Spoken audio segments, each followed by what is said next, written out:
नमस्कार साथियों, एक बार फिर से आप सभी का बहुत बहुत स्वागत है नवोदय क्लासेस के बीए प्लेटफॉर्म पर।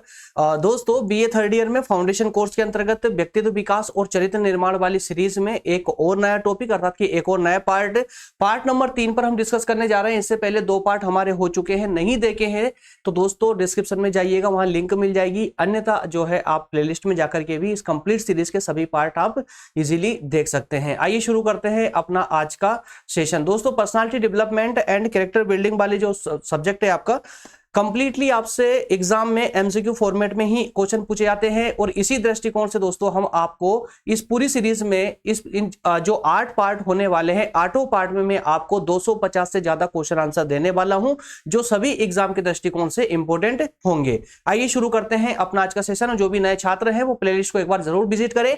आपको अपने सभी सब्जेक्ट पूरे डिटेल में पढ़ने को मिल जाएंगे, वो भी नोट्स के साथ में, ठीक है ना। हर लेक्चर की डिस्क्रिप्शन में उसके नोट्स भी अवेलेबल है, जिसे आप आसानी से डाउनलोड कर सकते हैं। थोड़ा स्पीड से बता रहा हूं मैं, ध्यान दीजिएगा।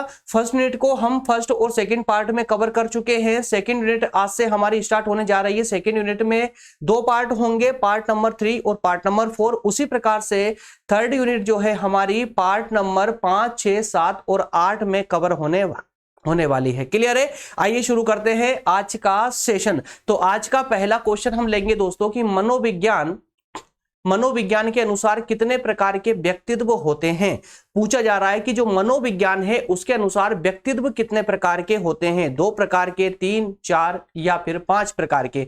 तो बेसिकली दोस्तों अगर बहुचर्चित मान्यता की हम बात करें तो उसके अनुसार 3 प्रकार के व्यक्तित्व माने जाते हैं मनोविज्ञान के अनुसार। लेकिन अलग अलग कुछ विद्वान अलग अलग आए हैं। उन्होंने किसी विद्वान ने 2 प्रकार बताए हैं इसके, किसी ने 3 बताए हैं, किसी ने 4 प्रकार बताए हैं। जैसे कि आप डिस्क्रिप्शन को पढ़ करके अंदाजा लगा सकते हैं। जैसे कि युंग और उनके समय के जो अन्य मनोवैज्ञानिक रहे हैं, उन्होंने व्यक्ति के व्यक्तित्व के 2 भाग बताए हैं। कौन कौन से? बहिर्मुखी और अंतर्मुखी। और इसी प्रकार से कुछ अन्य मनोवैज्ञानिक हैं जो बहुचर्चित है, या कहें कि इनकी मान्यता ज्यादा प्रसिद्ध है, प्रचलित है।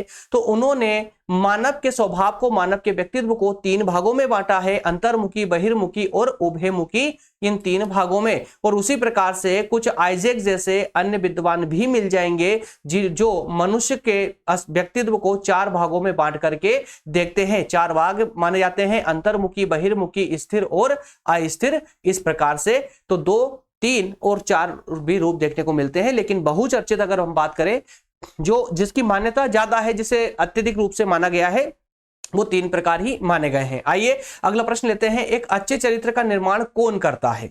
मनुष्य में एक अच्छे चरित्र का निर्माण कौन करता है? क्या व्यक्ति स्वयं करता है, या समाज करती है, या परिवार करता है, या राष्ट्र करता है? तो दोस्तों याद रहे, एक अच्छे चरित्र का निर्माण का अगर दायित्व की बात करें कि सबसे अधिक दायित्व किसके ऊपर है, हालांकि एक अच्छे चरित्र के निर्माण में समाज का भी सहयोग होता है, परिवार का भी सहयोग होता है, एक राष्ट्र का भी सहयोग होता है। परंतु जब हम इसके निर्माण के प्रथम चरण की बात करें या प्राथमिकता की बात करें, तो उसमें सबसे ज्यादा प्राथमिकता होती है व्यक्ति की स्वयं की। क्लियर है? इसलिए ऑप्शन ए इसका सही आंसर हो जाएगा। अगला प्रश्न है, निम्न में से कौन सा विकल्प उपलब्धि में व्यक्तिगत विभिन्नता का प्रतीक नहीं है? व्यक्तिगत विभिन्नता का मतलब यह कि दिए गए विकल्पों में से कौन ऐसा विकल्प है जो व्यक्ति की उपलब्धि में अर्थात विकास में या उपलब्धि में व्यक्तिगत विभिन्नता का, भेदभाव का प्रतीक नहीं है। कौन सा प्रतीक नहीं हो सकता? पूर्व अनुभवों में विभिन्नता।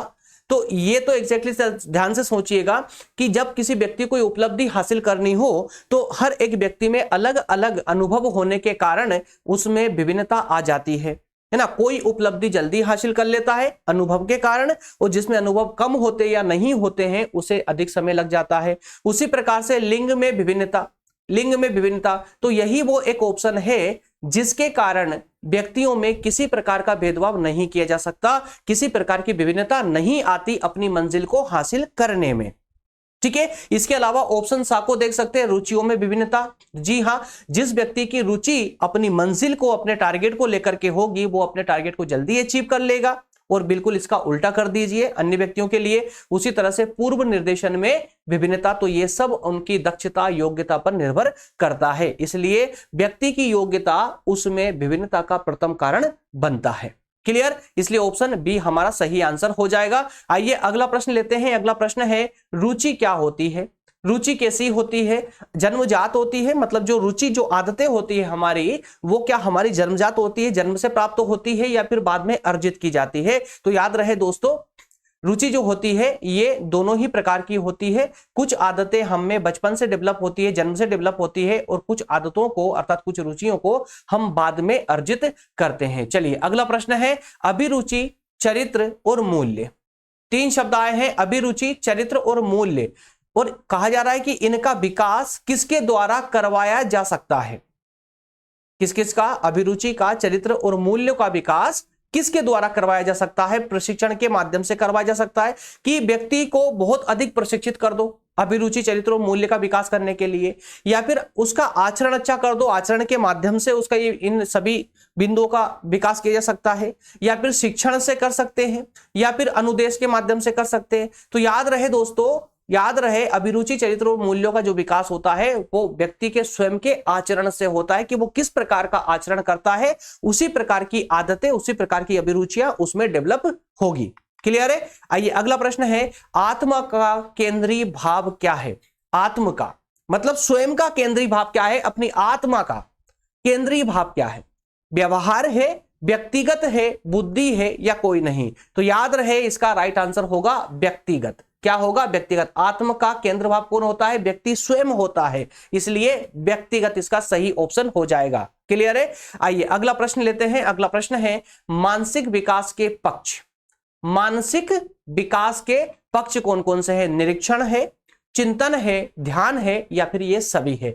एग्जैक्टली ऑप्शन डी आपका सही आंसर होना चाहिए, क्योंकि एक मानसिक विकास के लिए निरीक्षण के साथ में निरीक्षण भी जरूरी है, उसके द्वारा किए गए कार्यों पर, ये किए जा रहे कार्यों का निरीक्षण आवश्यक है, उसी प्रकार से चिंतन और ध्यान भी अति आवश्यक होता है। तो तीनों ही पक्ष जो है मानसिक विकास के पक्ष कहे जा सकते हैं। ऑप्शन डी सही आंसर हो जाएगा आपका। क्लियर? अगला प्रश्न लेते हैं। अगला प्रश्न है आत्मसम्मान की रक्षा के लिए व्यक्ति खुद को कैसा महसूस करता है? जब व्यक्ति के सामने एक चैलेंज होता है अपने आत्म सम्मान की रक्षा का, तो उस समय व्यक्ति अपने आप में कैसा महसूस करता है? क्या वह तनाव में महसूस करता है, या वह दबाव महसूस करता है, या कुंठा महसूस करता है, या चिंता महसूस करता है? तो तनाव, कुंठा या चिंता नहीं, बल्कि जब व्यक्ति के आत्मसम्मान की बात आती है तो उसके ऊपर आत्मसम्मान की रक्षा करने का दबाव बन जाता है, और वो हर पल अपने आत्मसम्मान की रक्षा करने का प्रयास करता है। किस में करता है दोस्तों? तो दबाव में करता है। क्लियर है? इसीलिए ऑप्शन बी आपका सही आंसर हो जाएगा। यहां की प्रेमचंद ने लिखा भी था, प्रेमचंद जी ने लिखा भी था कि आत्मसम्मान की रक्षा हमारा सबसे पहला क्या है? धर्म है। क्या है? धर्म है। चलिए अगला प्रश्न देखते हैं। अगला प्रश्न है व्यक्तित्व विकास की अवस्था। व्यक्तित्व विकास की अवस्था, कि व्यक्ति अपने व्यक्तित्व का विकास किस अवस्था में करता है? व्यक्तिगत अध्ययन के समय, अधिगम एवं वृद्धि के माध्यम से, उपचारात्मक अध्ययन के माध्यम से, या फिर इनमें से कोई नहीं? तो याद रहे व्यक्ति अपने व्यक्तित्व का जो विकास करता है ना, वो अधिगम, अधिगम मतलब होता है प्रक्रिया एक सीखते रहने की, है ना, सीखना, सीखते रहने की प्रक्रिया होती है, और वृद्धि, ठीक है ना। तो लर्न, सीखना और वृद्धि, सीखना और विकास, सीखा और उस सीखने, उस ज्ञान के आधार पर अपना विकास कर लेना, यही व्यक्तित्व का विकास होता है, या इसी से व्यक्तित्व के विकास की शुरुआत होती है। Clear? Option B right answer हो जाएगा। अगला प्रश्न है इच्छाओं, कामनाओं और लक्ष्य की भावना प्रायः व्यक्ति को लेकर जाती है।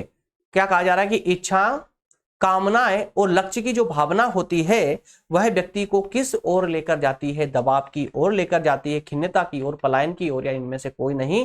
तो दोस्तों जब व्यक्ति के सामने कुछ इच्छाएं होती है, उसकी कुछ कामनाएं होती है, या उसका कोई लक्ष्य होता है, तो इन सबको प्राप्त करने का एक प्रेशर उसके ऊपर हमेशा निरंतर रूप से बना रहता है, और अगर वो प्रेशर नहीं रहेगा तो व्यक्ति इन इच्छा, भावना, कामना या लक्ष्य से बहुत दूर हट जाएगा। इसलिए यदि उसे अपनी इच्छाओं को पूरा करना है, अपने लक्ष्य की प्राप्ति करना है, तो उसे उस प्रेशर के अंडर प्रेशर रहना पड़ेगा, है ना। अर्थात कि ऑप्शन ए आपका सही आंसर हो जाएगा, कि दबाव की ओर ये सभी भावनाएं उसे लेकर के जाती है। ऑप्शन ए आपका सही आंसर हो जाएगा। अगला प्रश्न है मानसिक स्वास्थ्य विज्ञान। मानसिक स्वास्थ्य विज्ञान को मानसिक स्वास्थ्य का संरक्षक और मानसिक रोगों से बचाने वाला किसने बताया? किसको? मानसिक स्वास्थ्य विज्ञान को क्लिफोर्ड बियर साहब ने, या एडोल्फ मेयर ने, या हैडफील्ड ने, या फिर पीटर सलोव ने? तो दोस्तों राइट आंसर ऑप्शन सा होगा, हैडफील्ड साहब ने ही जो है, हैडफील्ड ने ही मानसिक स्वास्थ्य विज्ञान को मानव का हितैषी बताया था। अगला प्रश्न है, पागलपन को तकनीकी रूप से क्या कहा जाता है? मतलब तकनीकी भाषा में क्या कहा जाता है पागलपन को? तकनीकी भाषा में क्या कहा जाएगा? मनोविक्षिप्त कहा जाता है, या कुसुमायोजन कहा जाता है, या मनस्ताप कहा जाता है, या व्यक्तित्व विचलन कहा जाएगा? ऑप्शन याद रहे, मनस्ताप। मनस्ताप का मतलब होता है मन का पछताना। क्या होता है? मन का पछताना। और इस मन के पछताने के कारण व्यक्ति कई प्रकार की दुर्घटनाएं अपने साथ कर लेता है, कई प्रकार के कदम, ऐसे बड़े बड़े कदम उठा लेता है जिससे व्यक्ति अपने जीवन को ही समाप्त कर लेता है। इसी पागलपन को तकनीकी रूप से क्या कहा जाता है? मनस्ताप कहा जाता है, मन का पछताना। क्लियर? अगले प्रश्न की ओर बढ़ते हैं। अगला प्रश्न है, personality and culture pattern. Personality and culture pattern एक बहुत प्रसिद्ध बुक है दोस्तों। इसके लेखक का बारे में पूछा जा रहा है कि लेखक कौन है? फ्राइड, प्लांट, गेट्स, या फिर इनमें से कोई नहीं? तो याद रहे, जेम्स एस प्लांट साहब ही जो है इस पुस्तक के रचयिता है। इस पुस्तक के रचयिता है जेम्स एस प्लांट। ठीक है ना? चलिए अगला प्रश्न है, विश्व मानसिक स्वास्थ्य संघ। विश्व मानसिक स्वास्थ्य संघ की स्थापना कब हुई? 1915, 30, 40 या 48 में? तो याद रहे दोस्तों, इसकी स्थापना, विश्व मानसिक स्वास्थ्य संघ की स्थापना जो है ये 1948 में रही है, 1948 में हुई थी। ठीक है ना? और विश्व मानसिक स्वास्थ्य दिवस के रूप में 10 अक्टूबर को, हमेशा 10 अक्टूबर को मनाया जाता है। 10 अक्टूबर इस दिन के रूप में मनाया जाता है। क्लियर है? तो वर्ल्ड मेंटल हेल्थ डे 10 अक्टूबर, अक्टूबर 10। क्लियर? अगला प्रश्न है, मनुष्यों में विकास की सबसे तीव्र गति कौन सी होती है? मनुष्यों में विकास की सबसे तीव्र गति कौन सी होती है? बाल्यावस्था, बाल अवस्था, किशोर अवस्था, शैशवावस्था, या यौवन अवस्था? तो बच्चों में या मनुष्यों में, व्यक्ति में सबसे तीव्र गति से विकास करने की जो उसकी गति होती है ना, स्पीड होती है, वो किस अवस्था में ज्यादा होती है? याद रहे, किशोर अवस्था में यह गति बहुत ज्यादा होती है, क्योंकि किशोर अवस्था में बच्चा सोचता नहीं कि क्या गलत, क्योंकि उसको बहुत कम पता होता है कि ये गलत है या टफ है, डिफिकल्ट है, नहीं कर पाऊंगा, बस वो करने फिर जाता है। उसे कुछ पता नहीं होता दुनियादारी के बारे में, और वो उसको कर ले जाता है, और उस करने के पीछे वो पिछले कई वर्षों के रिकॉर्ड तक तोड़ जाता है। ठीक है ना? तो किशोर अवस्था ही दोस्तों वह अवस्था होती है जिसका बेनिफिट बच्चा अपने आने वाले भविष्य को सुरक्षित करने के लिए उठा सकता है। अगला प्रश्न लेते हैं, व्यक्तित्व के संगठन का स्वरूप कैसा? सामाजिक आर्थिक है, मनोवैज्ञानिक शारीरिक है, सामाजिक राजनीतिक है, या मनोवैज्ञानिक आध्यात्मिक है? तो याद रहे, व्यक्तित्व के संगठन की जब भी बात आएगी दोस्तों तो मनोवैज्ञानिक और शारीरिक होगा। मनोवैज्ञानिक और शारीरिक होगा। व्यक्तित्व विकास के लिए मनोवैज्ञानिक विकास आवश्यक होने के साथ ही साथ में शारीरिक विकास भी उतना ही आवश्यक होता है। ऑप्शन बी सही आंसर हो जाएगा आपका। क्लियर? क्योंकि कहते हैं ना कि स्वस्थ शरीर में ही स्वस्थ मस्तिष्क का जन्म होता है। अगला प्रश्न है, बौद्धिक विकास में महत्वपूर्ण सिद्धांत किसे माना जाता है? बौद्धिक विकास के क्षेत्र में सबसे महत्वपूर्ण सिद्धांत कौन सा सिद्धांत माना जाता है? सूझ का सिद्धांत, पूर्णाकार का सिद्धांत, समग्रता का सिद्धांत, या फिर ये सभी? तो दोस्तों ये जो सिद्धांत दिए गए हैं, ये सभी सिद्धांत जो है ये बौद्धिक विकास को लेकर के ही दिए गए हैं। इसीलिए इन तीनों सिद्धांतों को महत्वपूर्ण माना जाता है बौद्धिक विकास के क्षेत्र में। याद रहे ज्यादा, देखिए सिद्धांतों के बारे में अगर मैं बताऊं दोस्तों, डिटेल क्लासेस में इसके बारे में पूरे डिटेल में हम चर्चा करेंगे, लेकिन अभी फिलहाल सिर्फ आप इतना समझ लीजिए कि सिद्धांत दिए किस किस के द्वारा गए थे। तो ये जो सूझ का सिद्धांत है ये कोहलर साहब के द्वारा दिया गया, वहीं पूर्णकार का सिद्धांत टॉलमैन, और वहीं समग्रता का सिद्धांत हर्बर्ट स्पेंसर के द्वारा दिया गया। और ये नाम याद करना बहुत जरूरी है आप लोगों के लिए, इसीलिए डिस्क्रिप्शन में अलग से बना करके लेकर आता हूं आप लोगों के लिए, ताकि आपसे एग्जाम में अगर क्वेश्चन घुमा भी दिया जाए और पूछ लिया जाए कि बौद्धिक विकास का कोहलर के द्वारा कौन सा सिद्धांत दिया गया था, तो आपको फट से रिप्लाई करना है सूझ का सिद्धांत। इस प्रकार से उठक पटक करके किसी प्रकार से क्वेश्चन आपसे पूछा जा सकता है। क्लियर। आइए अगले प्रश्न पर मूव करते हैं। विकास का पहलू नहीं है, क्या कहा जा रहा है? विकास का पहलू नहीं है। कौन सा पहलू नहीं है? शारीरिक विकास का पहलू नहीं है, या राजनीतिक विकास, सामाजिक विकास, या चारित्रिक विकास? तो विकास का कौन सा पहलू नहीं है? विकास का, जब व्यक्ति अपने व्यक्तित्व का विकास करता है तो उसमें कौन सा पक्ष नहीं है? चार ऑप्शन में से क्या शारीरिक विकास उसके विकास का पक्ष नहीं है? तो आप कहेंगे है ना, है। दूसरा राजनीतिक विकास, राजनीतिक विकास क्या उसके विकास का पक्ष है? तो राजनीतिक विकास उसके शारीरिक विकास का पक्ष नहीं है, बल्कि सामाजिक विकास और चारित्रिक विकास भी है। ऑप्शन बी आपका राइट आंसर हो जाएगा। क्यों? क्योंकि यहां पर नहीं पूछा गया था कौन सा पक्ष या कौन सा पहलू नहीं है। क्लियर। अगला प्रश्न लेते हैं। किस अवस्था में संचय, आवृत्ति, अनुकरण, सामूहिकता और बहिर्मुखता जन्म लेते हैं? कौन सी अवस्था में? ये सारी संचय, आवृत्ति, ठीक है ना, अनुकरण करना, सामूहिकता या बहिर्मुखता, ये सारी जो आदतें हैं या जो विचार है व्यक्ति के अंदर, ये सब कब जन्म लेते हैं? किस अवस्था में? बाल्यावस्था में, उत्तर बाल्यावस्था में, शैशवावस्था में, किशोर अवस्था में? इसका राइट ऑप्शन होगा दोस्तों उत्तर बाल्यावस्था में, मतलब बाल्यावस्था से पहले का, बाल्यावस्था से जस्ट जो है, जो बाल्यावस्था होती है उसके तुरंत, बाल्यावस्था कौन सी होगी? 2 से 6 वर्ष की, उसके तुरंत बाद वाला जो समय होता है ना, उसमें ही ये सारी प्रवृत्तियां जन्म लेना प्रारंभ करती हैं। ठीक है, चलिए ये डिस्क्रिप्शन आप लोग पढ़ लीजिएगा। 6 से 11 वर्ष बताया जा रहा है, 6 से 11 वर्ष की उम्र उत्तर बाल्यावस्था की, ठीक है ना, जैसे 2 से 6 साल के बाद में। तो विकास के संबंध में कौन सा कथन सही है? विकास के संबंध में यह एक सतत प्रक्रिया है, तो विकास जी हां एक सतत प्रक्रिया है। इसके अलावा यह परिवर्तनों का प्रगतिशील क्रम है, जी हां, क्योंकि इस विकास की अवस्था में या इस दिशा में जो है निरंतर रूप से परिवर्तन होते रहते हैं। इसके अलावा यह जन्म पूर्व अवस्था में भी होते हैं, मतलब जन्म से पहले भी क्या विकास होता है? एग्जैक्टली होता है। गर्भावस्था में बच्चे का विकास निरंतर रहता है, एक सतत प्रक्रिया है चूंकि ये, इसलिए इसका राइट ऑप्शन ऑप्शन डी हो जाएगा, ऑप्शन डी सही हो जाएगा। अगला प्रश्न है, शारीरिक विकास की गति कौन सी अवस्था में अत्यधिक कम होती है? पूछा ये जा रहा है कि शरीर में जो विकास की गति होती है कौन सी अवस्था में सबसे कम होती है? सबसे कम गति से होती है, कम नहीं, सबसे कम गति से होती है। किशोर अवस्था में, शैशवावस्था में, है ना, शैशवावस्था ये भी उसके आसपास की अवस्था होती है, और बाल्यावस्था में। किस में? तो याद रहे, जो विकास की गति होती है शारीरिक विकास की, शरीर के विकास की जो गति होती है ना, सबसे कम गति होती है बाल्यावस्था में, बाल्यावस्था में, है ना। और आप लोगों ने ये बचपन खूब लंबे समय तक जिया है, ये वाला, है ना। क्यों? क्योंकि यही वो अवस्था होती है जिसमें बच्चे बहुत लंबे समय में उनके शरीर में विकास होता है और वो बड़े होते हैं। क्लियर है, इसलिए इसका राइट ऑप्शन ऑप्शन डी हो जाएगा। अगला प्रश्न है, भौतिक वस्तुओं की कार्य प्रणाली को समझना एवं उनका संचालन करना किस प्रकार बुद्धि का कार्य है? किसका? भौतिक वस्तुओं को, भौतिक वस्तु या भौतिक कार्यों को या भौतिक कार्य प्रणालियों को समझना और उन वस्तुओं का संचालन करना कौन सी बुद्धि का कार्य है? कौन सी बुद्धि का कार्य है? मूर्त बुद्धि का या अमूर्त बुद्धि का, या सामाजिक या आध्यात्मिक का? तो मूर्त बुद्धि का यह कार्य होता है। मूर्त और अमूर्त समझते हैं ना आप, टेंजिबल और इंटेंजिबल।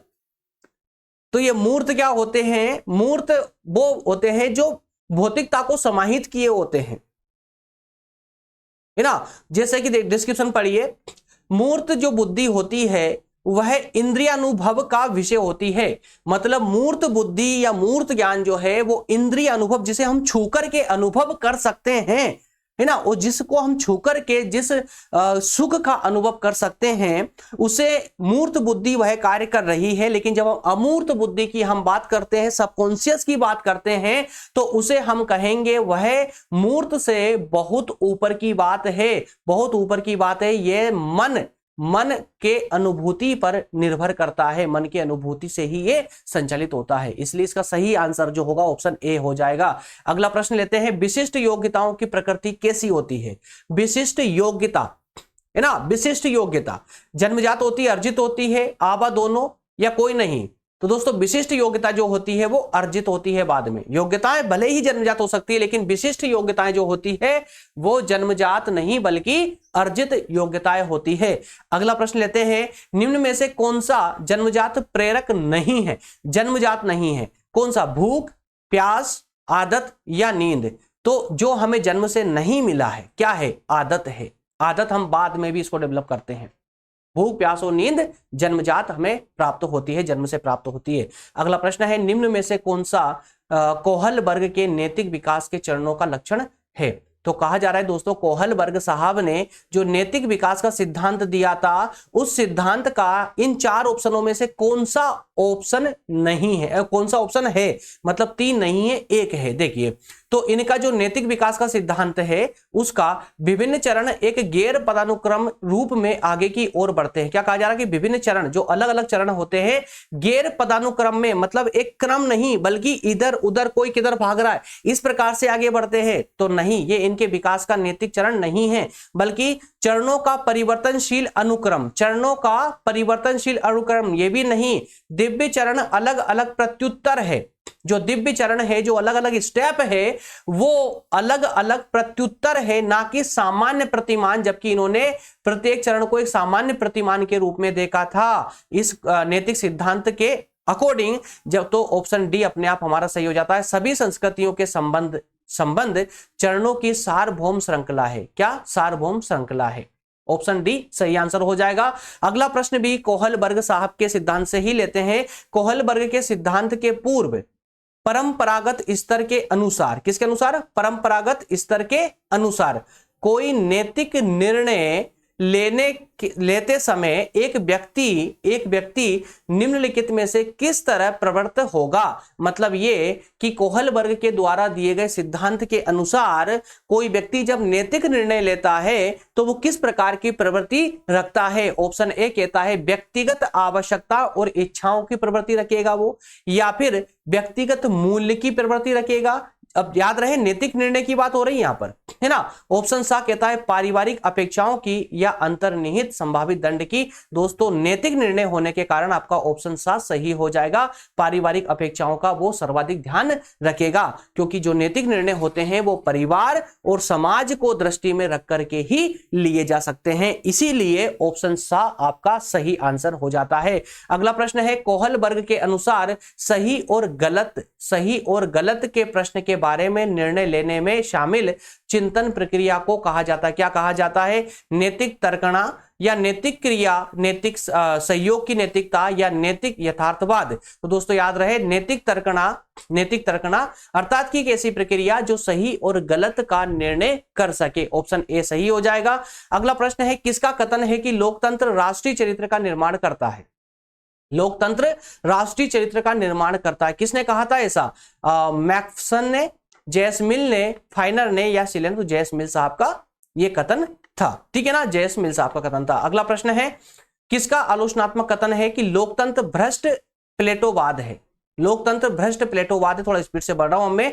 तो ये दोस्तों वाल्टर वेल साहब का कथन था। ये वाल्टर वेन जो कि अमेरिकी राजनीतिज्ञ थे। अगला प्रश्न और लास्ट प्रश्न है, यह सुप्रसिद्ध कथन किसका? कि महापुरुष का है कि लोकतंत्र जनता का शासन, जनता के लिए और जनता के द्वारा किए जाने वाला शासन है। किसने कहा था? Jawaharlal Nehru, Abraham Lincoln, dicey या इनमें से कोई नहीं? अब्राहम लिंकन साहब का यह कथन है जो विश्व प्रसिद्ध कथन रहा है। क्लियर है? चलिए, अब्राहम लिंकन कौन थे? अमेरिका के 16वें राष्ट्रपति थे, ठीक है ना। तो चलिए, इसी के साथ दोस्तों हमारा सेशन होता है कंप्लीट, और अगला सेशन फिर से मैं अभी इवनिंग में लेने का प्रयास करूंगा आप लोगों के लिए, क्योंकि कल आपका पेपर है। तो मैं प्रयास कर रहा हूं कि मैक्सिमम सेशन में आज ही निपटा दूं और कल तक में जो है 8 सेशन आपके कंप्लीट हो जाए, ठीक है ना। चलिए, तो मिलते हैं इवनिंग में मिलते हैं। और दोस्तों मैं फिर से आप लोगों से रिपीट करूंगा कि अगर आप आपने अभी तक सिर्फ यही सेशन देखा है तो कृपया करके प्लेलिस्ट में जाइए, आपको व्यक्तित्व विकास वाली प्लेलिस्ट मिल जाएगी। उसमें सभी सेशन हमारे पूरे पार्ट 1 से लेकर पार्ट 8 तक के आपको सभी सीरीज वाइज मिलेंगे पूरे कंप्लीटली, है ना। ये कंप्लीट होने के बाद में तो उनको आप जरूर देखिएगा, तभी जाकर के एग्जाम में आप अच्छा परफॉर्म कर पाएंगे। मिलते हैं नेक्स्ट सेशन में। Thank you so much.